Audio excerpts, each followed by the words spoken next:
vi er gruppe 1, og vi har fået den op, og vi består af 3 personer.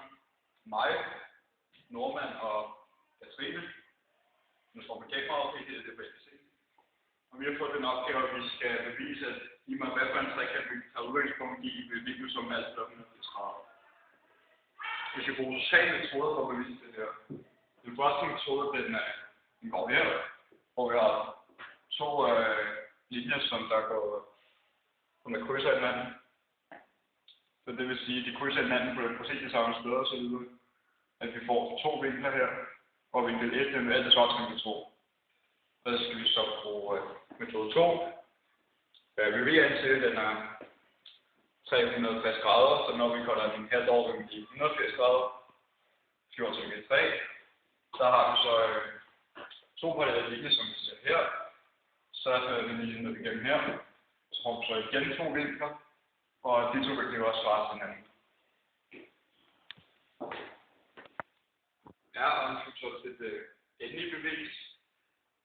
Vi skal starte med at lave de her linjer længere, og de vil så svare til vores metode nummer 1. Alle sammen? Nej, ikke. Og så skal vi så over til vores metode nummer 3, hvor vi sætter 2 linjer herind, der og der, og det er så den, der er parallelt med hinanden.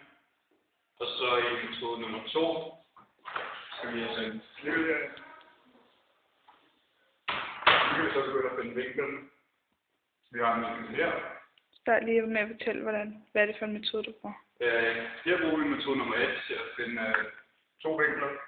Der er en vinkel der, og en vinkel her. Og så skal vi over bruge metode nummer 3, med de parallelle linjer. Det vil så sige, at vi får en linje her, her, her og her. Og metode 2, det er den, der er der, ikke? Og metode 2, den har vi heroppe.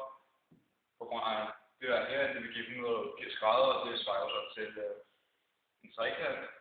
Det vil sige, at den linje, den vinkel, hvis den vinkel plus den vinkel, vil altså give 180 grader. Og det her giver vi to, den kan man bruge i alle trekant.